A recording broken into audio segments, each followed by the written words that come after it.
நான் துன்பமான விஷயங்களை நினைவில் வைத்திருப்பதில்லை. ஓ, நல்ல விஷயம்ல.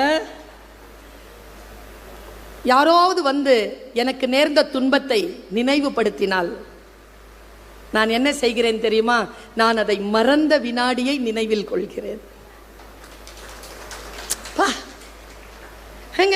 சத்தியங்க இது. ஆபாசமான எண்ணங்களையும் ஆறாத ரணங்களையும் சுமக்கின்ற அளவிற்கு வாழ்க்கை வசதியானது இல்லை என்பதனை புரிந்து கொள்ளுகின்ற வினாடியில் புதிய உலகம் படைப்பதற்கான எழுச்சி வருகிறதுங்க. நான் ஒரு பிரபஞ்ச ரகசியம் சொல்லவா? அறம் பேசுகிறேன், குறிப்பெல்லாம் இல்லை. 2008ங்க. வாழ்க்கையில் மிகப்பெரிய துயரம் எனக்கு. கையில் 6 வயது குழந்தையோடு நிற்கிறேன். பெரிய துயரம். துணி விரிச்சி வேட்கை, அழுக. எங்க அம்மா ஒரு நாள் அந்த அழுகையை பார்க்க சகிக்காம என்னை பிடிச்சிக்கிட்டு ஒரு வார்த்தை சொல்லுச்சிங்க. அதை நான் அப்படியே சொல்றேன். சுல்தானா, அவங்ககிட்ட சொல்லிட்டல்ல, உன் வார்த்தை போய் சேர்ந்துருச்சு, இனி அழாத. நீ ஒழுக்கமும் மரமும் சார்ந்தவளாக நேர்மையானவளாக நீ இருக்கிறாய் என்றால் உனக்கு எதிராக இழைக்கப்பட்ட குற்றம் யார் செய்தார்களோ அவர்களை இறைவன், நீ நம்புகின்ற உன் இறைவன் உனக்கு முன்னால் சோழி மாதிரி வந்து போடுவான். அப்போ நீ அவர்களுடைய இழிநிலையை பார்த்து, இதை நான் விருப்பப்படவில்லையே இறைவா, இவர்களுக்கு நல்வாழ்வு தரமாட்டாயா என்று அவர்களுக்காக நீ வேட்கை நிகழ்த்துகின்ற காலம் வரும். நான் அம்மா இருக்கிறார் அந்த வார்த்தைக்கு சாட்சி சொல்லுகிறேன். 10 ஆண்டுகளில் அந்த வாய்ப்பு எனக்கு வந்தது. யாருக்காக ஏங்கி ஏங்கி இறைவனிடத்தில் கம்ப்ளைண்ட் பண்ணணும், அவர்களுக்காக இறைவனிடத்தில் மன்னிப்பு கேட்கக்கூடிய, அவர்கள் பாவங்களை மன்னிக்கக்கூடிய அந்த வாய்ப்பு பிரபஞ்சம் தந்தது. இந்த உறுதிப்பாடு இருக்குல்ல, மாநகராட்சி பள்ளிக்கூடத்தில் கியூல நின்னுட்டுங்க சத்துணவு சாப்பிடுவதற்கு. தட்டு எடுத்துட்டு சத்துணவு சாப்பிட்ட பிள்ளை நான் சொன்னல, எங்க அப்பா 2 வயசுல இருந்து என்னை பார்த்துக்கிட்டாருன்னு. அப்ப அந்த 2 வயசு வரைக்கும் யார் பார்த்துக்கிட்டாங்க? நான் ஒரு குறிப்பு சொன்னேன் ஆரம்பத்தில், 2 வயசுலேருந்து எங்கள் அப்பா எனக்கு தாலாட்டு பாடுவார்னு. என்ன நடந்தது? நான் பிறந்த போது 3வது பொம்பளை பிள்ளை கருப்பாக பிறந்திருக்கேன்னு யாரோ எங்கள் அப்பாட்ட சொல்லி விட்டாங்க. எங்கள் அப்பா என்னை பார்க்கவே வரல. எங்கள் அம்மா என்னை தனியாக தான் ஆஸ்பத்திரியிலேருந்து கூப்பிட்டு போனாங்களாம். 3வது நாள் பெட்லேருந்து கீழே போட்டாங்களாம் அம்மாவை. அம்மா கையில் இப்படி என்னை பிடிச்சிக்கிட்டு இப்படி போனாங்களாம். அப்போது அந்த கால் 2 அப்படி தொங்கி இருந்துச்சான் என்னோட. அம்மா சொல்லுவாங்க, அதை 2 காலம் இப்படி தொங்கி இருந்துச்சான். அது இத்தினோண்டு சிவப்பாக இருந்துச்சான். நான் கேட்டேன், கருப்பாக பிறந்தா சிவப்பாக இருக்குமாம்மா கால்? இந்த காலை பார்த்துக்கிட்டே தான்ம்மா நான் வந்தேன். இது எப்போ சொன்னாங்கன்னா 1997 சொன்னாங்க. அப்போ நான் ஃபஸ்ட்டு வெளிநாடு போகிறேன், செருப்பு மாட்டுறேன், அம்மாட்ட சொல்கிறேன், அம்மா போயிட்டு வரேன். அம்மா சொன்னாங்க, உன் காலை பார்த்த, நீ பிறந்த போது அது இப்போ வெளிநாடு போகுது பேச. சுல்தான், நான் ஒரு விஷயம் சொல்கிறேன், கேட்டுக்கிறியா? சொல்லுங்கம்மா. மலேசியாவில் கடல் இருக்குது. தெரிலம்மா, ஃபஸ்ட்டு போகிறேன். இருந்தா கால் நினச்சிரு. ஏம்மான்னு கேட்டேன். உன் கால் தொட்ட தண்ணி உலகமெல்லாம் சுத்தம் பாப்பா. அம்மாவுடைய பார்வை பாருங்களேன் எப்படி இருக்கு. படிக்காதவங்க அம்மா அது வார்த்தை சொன்னாங்களா? இதோ இந்த வயது வரைக்கும் 31 நாடுகளுக்கு பயணம் செய்து விட்டேன். எல்லாம் விமான பயணம் தான். ஒரு டிக்கெட் கூட என் சொந்த செலவில் வாங்கலை.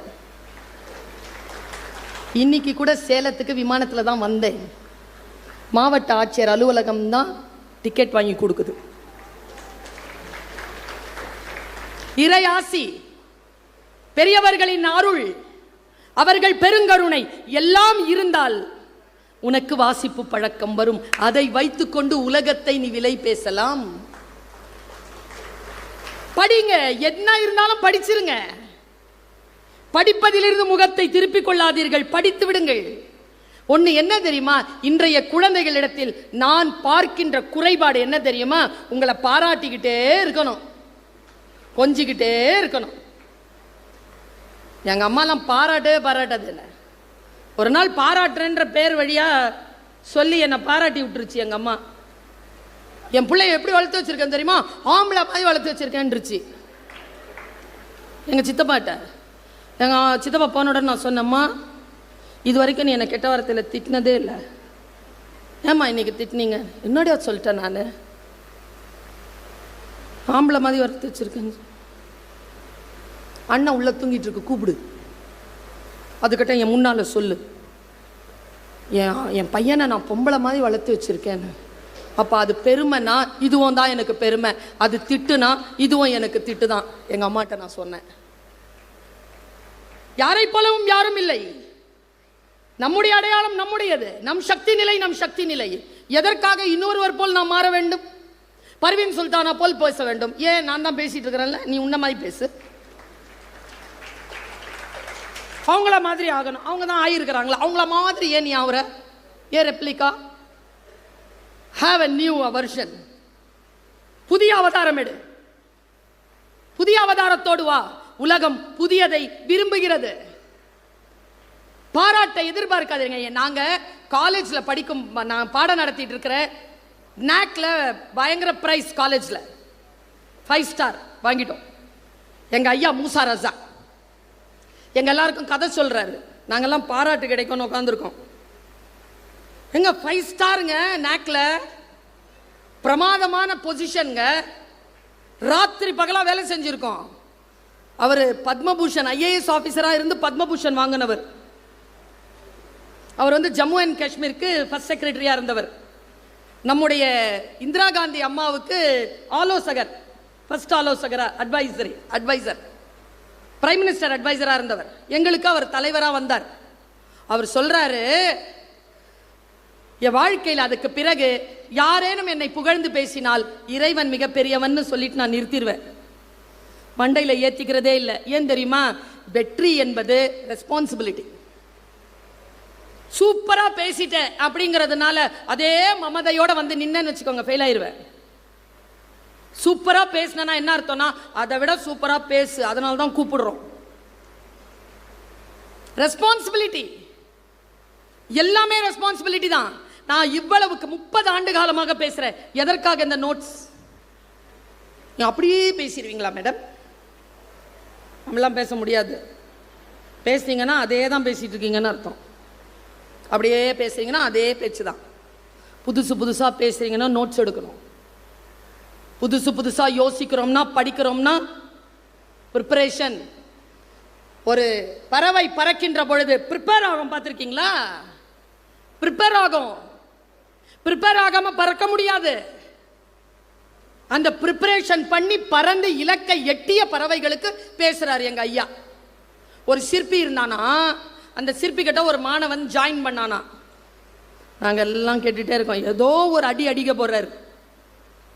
அந்த மாணவன் பிரமாதமான சிற்பியான். ஆனா எந்த சிற்பத்தை வடிச்சாலும் பாஸ் சொல்வாராம் அந்த குரு, இதை விட சிறப்பா நீ செய்யலாம். சில டீச்சருங்க இருப்பாங்க தெரியுமா, you can do it better, you can do better than this சொல்லுவாங்களா. உடனே சொல்ல, எவ்வளோ சொன்னாலும் இதுக்கு you can do it better, you can very குட்னு வாயில வரவே வராத. அந்த மாதிரி ஆசிரியர்கள் இருந்தால் நீங்கள் கொடுத்து வைத்தவர்கள். நான் அப்படிப்பட்ட ஆசிரியை தான். அவ்வளோ சீக்கிரமா சொல்லிட மாட்டேன். கவனம் வந்துருச்சுன்னு வச்சுக்கோ, உன் மேல உன்னை வளர்க்கணும்னு கவனம் வந்துருச்சுன்னா உன்னை பாராட்டவே மாட்டேன். நீ எங்கெல்லாம் தப்பு செய்றியோ அதெல்லாம் சீர் பண்ணிட்டு போயிட்டே இருப்பேன். ஏன்னா ஆசை என்றால் குற்றம், இரிதல் என்றால் களைதல். குற்றங்களை களைபவர்கள் ஆசிரியர்கள். களைஞ்சிக்கிட்டே இருக்கணும். இதை மூக்கை கொஞ்சம் சரியா பண்ணியிருக்கலாம், இந்த இடுப்பை கொஞ்சம் சரியா பண்ணியிருக்கலாம், இந்த கால் நகத்துல பாரு உயிர் இல்லை அப்படிலாம் சொல்வாராம். அவன் பார்த்து வெளியேறிட்டான் போயான்ட்டு. 6 மாசம் ஒரு சிலை செஞ்சானா. அந்த சிலையை ஒரு இடத்துல புதைச்சி வச்சானா. 6 மாதத்துக்கு அப்புறம் ஆசிரமத்துக்கு வந்தானா. வந்து சொன்னானா, குரு உங்களை விட்டுட்டு போயிட்டேன், சாரி, நான் I want to join your school again. சரி வா, shall we go for a walk, கொஞ்சம் வாக்கு போகலாமா. வந்தாரா. இப்போ அவர் உயிரோட இல்லைங்க. அந்த அந்த நான் சொன்ன அந்த மூசாரசா இப்போ உயிரோட இல்லை. ஆனால் என் தந்தையை நினைக்கின்ற பொழுதெல்லாம் நன்றியோடு என் மனம் பொங்குவது போல் அந்த மனிதரை நினைக்கின்ற பொழுதெல்லாம் நன்றியோடு நான் பொங்குகிறேன். குருங்க, குருவினுடைய வாசகம் இருக்கல்ல, வாழ்க்கையில் உங்களுக்கு தீபத்தை ஏற்படுத்தும், ஏற்றி தரும். நான் ஒரு IAS ஆஃபீஸரை பார்க்க போறேன். தலைமைச் செயலகத்துக்குள்ள நுழைஞ்சேன். வந்த உடனே எழுந்திருச்சு நின்னார். அவருக்கு பக்கத்தில் ஒரு விளக்கு வச்சிருந்தார். அந்த விளக்கில் ஒரு தீபம் ஏறிட்டு இருந்தது. அந்த தீபத்தை பார்த்தேன், அந்த ஆஃபீஸரை பார்த்தேன், ரெண்டும் ஒரே மாதிரி இருந்தது. அப்படி இருக்கணும், அப்படி தீபம் மாதிரி இருக்கணும். வந்தானா, அந்த காட்டுக்கு கூட்டிட்டு போயிருக்கான். காட்டில் வேணும்ட்டு புதைச்சி வச்ச கல் மேலே இடற வச்சிருக்கான் குருவை. குரு இடறி விழுந்துட்டார். விழுந்தது கரெக்டாக சிலைக்கு முன்னால் விழுந்தார். இங்க வா, ஏதோ ஒரு சிலை இருக்கு எடு அப்படின்னார். சிலையை எடுத்து அவன் காட்டுறான். பார்த்துட்டே இருந்தாராங்க. கண்ணில் அந்த தண்ணி போய்கிட்டே இருக்குதான். இந்த உலகத்தில் ஆகச்சிறந்த சிலையை செய்திருக்கிறான் யாரோ ஒருவன் அப்படின்னு கண்ணீர் வடிச்சிட்டு கண்ணீர் தொடச்சிட்டு போலாம் வா அப்படின்னாரான். தன் தோளில் கைப்பட்டு போலாமா. தோளில் இந்த கையை எடுத்துட்டு சீடன் சொன்னான், போயா, இதுவே நான் செஞ்சிருந்தா மூக்கு சரியில்லை, இடுப்பு சரியில்லை, கால் சரியில்லைன்னு இருப்பேன். நான் தான் செஞ்சேன். உன் வாயிலேருந்து ஃபுல்லாக பாராட்டு வாங்கி உன் கண்ணில் இருந்து கண்ணீர் வரவழைச்சிட்டேன்னா, உன் ஆசிரமத்தில் இருக்கும் பொழுது மட்டும் என்ன பாராட்ட மாட்டேங்கிற, தவறி விழும்பொழுது பாராட்டுற. அவர் அப்படியே அமைதியா உட்கார்ந்துட்டு சொன்னாராம், தவறு செய்து விட்டாய் மாணவா, தவறு செய்து விட்டாய். என்ன தவறு செஞ்சேன்? ஒருவேளை இந்த சிலையை என் ஆசிரமத்திற்குள் நீ செய்திருந்தால் நான் நிச்சயமாக ஏதோ ஒரு குறை சொல்லி இருந்திருப்பேன். நீ இதைவிட சிறப்பானதாக ஒன்றை படைத்திருப்பாய். ஆனால் இதோ உன்னை நான் பாராட்டி முடித்து விட்டேன். இனிமேல் இதைவிட சிறப்பான சிலையை உன்னால் செய்யவே முடியாது என்று யோசிக்கின்ற பொழுது என் மனம் பதறுகிறதே சீடா என்று சொன்னார். பாராட்டிற்காக இயங்காதீர்கள். யாரேனும் பாராட்டை வாய்க்குள் வைத்திருந்தால் அவர்கள் வாயிலிருந்து பாராட்டை வருவதற்குள் உங்களுடைய வாழ்க்கையை முடித்துக் கொள்ளாதீர்கள். ஒன்றும் இல்லைங்க. என் கிளாஸ்ல 11th படிக்கும் போது எனக்கு ரொம்ப பிடிச்ச ஒரு டீச்சர். பாராட்டவே மாட்டாங்க, பாராட்டலனாலும் பரவாயில்ல, திட்டிக்கிட்டே இருப்பாங்க. என்ன இப்படி வச்சுப்பாங்க வாய.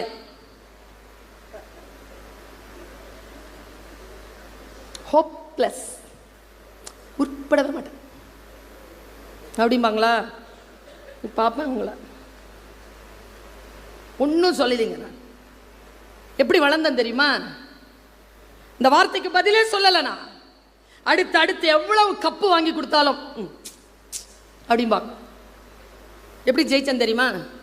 அவங்க ரிட்டையர் ஆகிறதுக்குள்ள அந்த ஸ்கூலுக்கு சீஃப் கெஸ்டாக போயிட்டு வந்துட்டேன். அதை விட என்ன, அப்படிதான் ஜெயிக்கணும். ஒரு ஸ்கேல் வச்சு அதுக்கு மேல ஜெயிக்கணும் இல்லையா? பாருங்க, அறம்னு ஒரு விஷயம் இருக்கு. இந்த உலகத்தில் நம்மை செலுத்துவது அறம் தான். எப்படி கண்டுபிடிப்பது அந்த அறத்தை? அந்த அறம் நமக்கு தெரிகிறதா? சத்தியமா சொல்றேங்க, அறம்ங்கிற ஒரு சொல் இருக்குல்ல, அதற்கு பெயர் தான் கடவுள். கடவுள் என்னன்னா நமக்கு என்ன அடியாளா? நான் சொல்லலாமான்னு தெரியல, திமிர் நினைக்காதீங்க.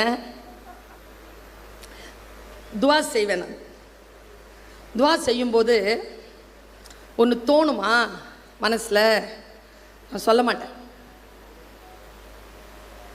பயம். என்ன பயம்னா, இதை விட சிறப்பானது ஏதாவது கையில் வச்சிருந்தாருன்னா, கேட்டது கொடுத்துட்டு முடிச்சுக்கிட்டாருன்னா, அதனால அந்த மாதிரி கேட்கவே மாட்டேன். என்ன தெரியுமா, என்னுடைய துவாவினுடைய பொருள்,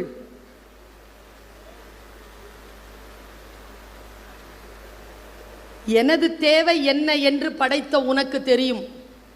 என் அவசரத்தில் புலம்பி உன் அருளில் என்ன குறையும்.